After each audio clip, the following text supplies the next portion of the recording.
السلام علیکم ناظرین، خاص بات ٹی وی کی خصوصی نشریات کے ساتھ میں آپ کا میزبان نعیم شاہ شرازی ایک بار پھر حاضر خدمت ہوں۔ ناظرین، اس وقت میں موجود ہوں پاکستان مسلم لیگ نون کے سینئر رہنما ملک محمد طاہر صاحب کے پاس، اور آئیے ان سے جانتے ہیں کہ انہوں نے سیاست کا آغاز کب کیا اور اپنے یو سی میں اب تک کے کتنے کام کروائے۔ جی السلام علیکم۔ وعلیکم السلام۔ ملک محمد طاہر صاحب، بتائیے گا کہ آپ نے سیاست کا آغاز کب سے کیا؟ میں نے اپنی سیاست کا آغاز 1970 سے کیا 1970 سے اور کیا؟ پاکستان مسلم لیگ اس وقت جو ہے قیوم لیگ تھی، اس سے کیا۔ اور اس وقت سے لے کے اب تک تقریباً اپروکسیمیٹلی 40 سال ہونے کو ہیں، تو آپ نے اپنے یونین کونسل میں کیا کیا عوامی کام کروائے ہیں؟ اللہ کی مہربانی سے جب سے یہ بلدیاتی نظام آیا ہے، پہلے 3 دفعہ کونسلر کا الیکشن ہوا، اس کے بعد جو ہے 2001 میں ناظم کا الیکشن ہوا، اس کے بعد 2013 میں جو ہے پھر چیئرمین کا الیکشن ہوا۔ تو جتنے بھی الیکشن تھے اللہ پاک جس میں نے کنٹیسٹ کیا ہے، اللہ پاک نے اللہ پاک کی مہربانی اور علاقے کے لوگوں کی تعاون سے مجھے اللہ پاک نے کامیاب کیا۔ اور اس کی وجہ یہ تھی کہ جب سے 79 میں جب پہلا بلدیاتی نظام آیا ضیاء الحق صاحب کے دور میں، تو اس وقت سے لے کر آج تک جو بھی معاملات اور جو بھی مسائل تھے، لوگوں کے عوامی خواہشات کے مطابق ان کو حل کرنے کی کوشش کی ہے۔ اور سب سے بڑی جو ہمارے علاقے میں مسئلہ تھا وہ یہ تھا کہ ہم جو ایک کچی آبادی میں رہتے تھے، بالکل ایسا ہی ہے۔ اس کے لیے مالکانہ حقوق کے لیے جدوجہد کی۔ گریٹ۔ اللہ پاک نے اس میں بھی 1983 میں کامیابی دی۔ پھر اس کے بعد یہاں پر سیوریج کا نظام بالکل نہیں تھا، نکاسی آب ہو یا فراہمی آب ہو، روڈوں کے معاملات ہوں یا تعلیم کے، کوئی اس وقت تک 79 میں یا ہمارے ہاں صرف ایک بلدیہ کا اسکول تھا جو کہ اولڈ مظفر آباد کالونی میں روڈ نمبر 2 پہ تھا۔ اس کے علاوہ اور کوئی سرکاری اسکول اس پورے ہمارے علاقے میں یہاں سے لے کر داؤد چرنگی تک نہیں تھا۔ تو جیسے ہی مجھے اس خدمت کا موقع ملا تو اللہ کی مہربانی سے ہمارے ہاں ہائر سیکنڈری اسکول بھی تعمیر ہوئے، لوگوں کی تعاون سے مجھے اللہ پاک نے کامیاب کیا۔ اور اس کی وجہ یہ تھی کہ جب سے 79 میں جب پہلا بلدیاتی نظام آیا ضیاء الحق صاحب کے دور میں، تو اس وقت سے لے کر آج تک جو بھی معاملات اور جو بھی مسائل تھے، لوگوں کے عوامی خواہشات کے مطابق ان کو حل کرنے کی کوشش کی ہے۔ اور سب سے بڑی جو ہمارے علاقے میں مسئلہ تھا وہ یہ تھا کہ ہم جو ایک کچی آبادی میں رہتے تھے، بالکل ایسا ہی ہے۔ اس کے لیے مالکانہ حقوق کے لیے جدوجہد کی۔ گریٹ۔ اللہ پاک نے اس میں بھی 1983 میں کامیابی دی۔ پھر اس کے بعد یہاں پر سیوریج کا نظام بالکل نہیں تھا، نکاسی آب ہو یا فراہمی آب ہو، روڈوں کے معاملات ہوں یا تعلیم کے، کوئی اس وقت تک 79 میں یا ہمارے ہاں صرف ایک بلدیہ کا اسکول تھا جو کہ اولڈ مظفر آباد کالونی میں روڈ نمبر 2 پہ تھا۔ اس کے علاوہ اور کوئی سرکاری اسکول اس پورے ہمارے علاقے میں یہاں سے لے کر داؤد چرنگی تک نہیں تھا۔ تو جیسے ہی مجھے اس خدمت کا موقع ملا تو اللہ کی مہربانی سے ہمارے ہاں ہائر سیکنڈری اسکول بھی تعمیر ہوئے، خصوصی طور پر بچیوں کے لیے اسکول تعمیر ہوئے، ڈسپینسری اور یہاں تک کہ 50 بیڈ کا جو اسپتال ہے وہ بھی تعمیر ہوا۔ اس کے علاوہ سوئی گیس کی فراہمی بھی میرے ہی ہاتھوں اللہ پاک کی مہربانی سے اس پورے آبادی کو، چاہے وہ مجید کالونی تھی، چاہے وہ مظفر آباد تھی یا مسلم آباد تھی یا کوئی اور کالونی تھی، سب سے پہلے جو ہے گیس کی فراہمی بھی ہمارے ذریعے جو ہے۔ اور اس وقت 1987 میں جو ہے یہ کام جو ہے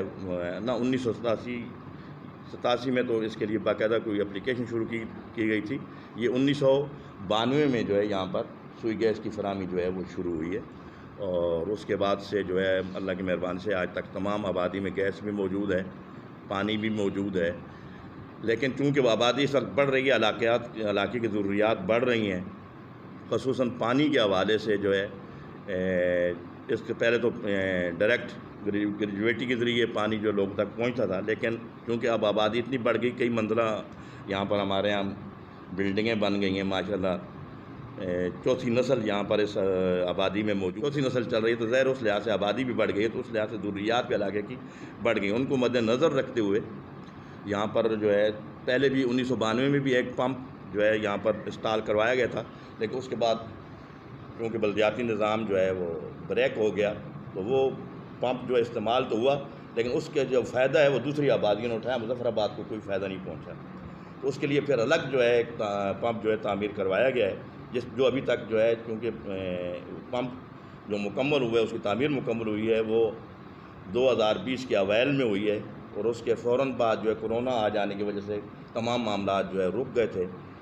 اور 20 اگست 2020 کو پھر سسٹم بھی یہ ختم ہو گیا، جس کی وجہ سے وہ پمپ فنکشنل نہیں ہو سکا ہے، ابھی تک فعال نہیں ہوا. اگر وہ پمپ فعال ہو جائے تو ہماری دونوں آبادیاں جو اس وقت UC مظفر آباد میں موجود ہیں، اولڈ مظفر آباد اور نیو مظفر آباد، ان دونوں کو بیک وقت اس پمپ سے پانی فراہم ہو سکتا ہے، اور اس میں جو ہے 10 لاکھ گیلن کی جو ہے وہ ٹینک بھی موجود ہے، جس میں وہ پانی سٹور کیا جائے گا، اور اس کے بعد جو اس کی سپلائی جو ہے علاقے میں دی جائے گی. ابھی جو عارضی طور پر جو ہے پمپ واٹر بورڈ کی طرف سے چل رہے ہیں یا کسی اور حوالے سے چل رہے ہیں، وہ ایک عارضی سسٹم ہے، جس کی وجہ سے وہ کسی وقت بھی فیل بھی ہو سکتا ہے، کسی وقت اس میں کئی خرابیاں بھی آ سکتی ہیں. وہ براہ راست پانی جو ہے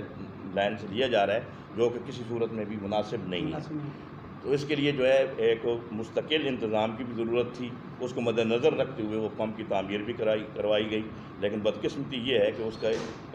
فنکشنل نہ ہونے کی وجہ سے ہمارے کچھ ایریے ایسے ہیں جن میں گندا پانی جا رہا ہے. خصوصی طور پر ہمارے جو نیو مظفر آباد ہے، اس کے جو کئی ایریے، بلکہ یہاں تک کہ ہمارا B ایریا بھی، A ایریا بھی، C area, D area, E area, F area, آگے G ایریا، پھر اس سے ساتھ آگے ملکہ جو آبادیاں ہیں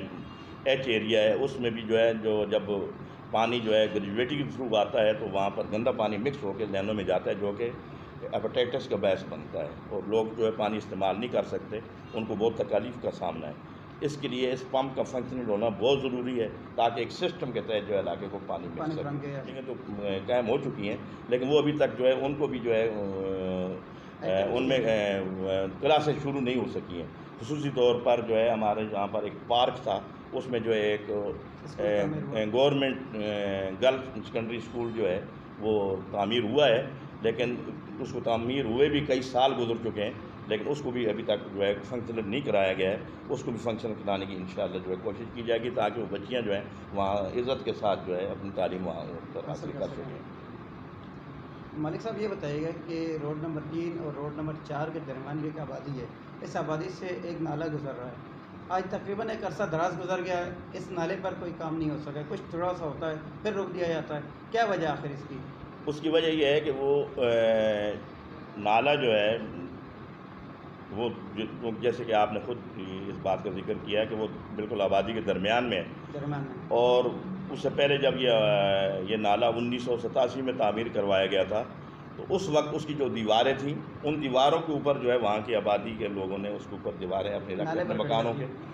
مکان جو ہے وہ بنا لیے ہیں، یا ان کی 4 دیواریاں کر لی ہیں. اب اس نالے کی صفائی کرانے میں یا نالے کی جو ہے دوبارہ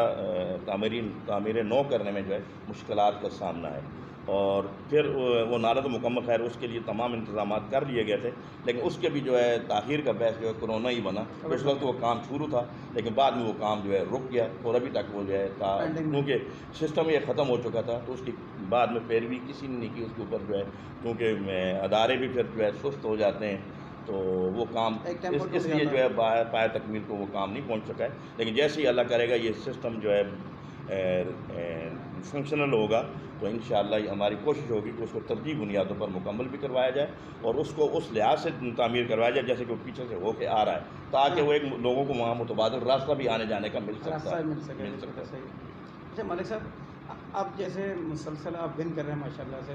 ماضی میں بھی ون کیا آپ نے، اور اب بھی آپ انشاءاللہ ون کریں گے، تو آپ کے اگلے منشور کیا ہوں گے اس علاقے کے لیے؟ ہمارے اس سے پہلے جو ہمارا یہ دور رہا ہے 2016 سے لے کر 2020 تک، ہم نے نکاسی آب کو جو ہے بہت ترجیح دی ہے، کیونکہ سیوریج کا نظام جو ہے بہت ضروری ہوتا ہے، اور آبادی بڑھ جانے کی وجہ سے پہلے جو ہے کئی گلیوں میں، بلکہ سب گلیوں میں 6 انچ کی لائن تھی، اور جو بھی لائنیں ہمیں تبدیل کرانی پڑی، اب وہ 12 انچ کی لائنیں جو ہم نے وہاں پر ڈلوا دی ہیں، تاکہ آئندہ آنے 50 سال کے تک جو ہے ان لائنوں کو مطلب تبدیل کرانے کی ضرورت نہ پڑے۔ 12 انچ بہت بڑی لائن ہوتی ہے۔ کیمرہ ٹیم محمد نوید اور محمد جاوید کے ساتھ نعیم شیرازی، خاص بات ٹی وی، کراچی۔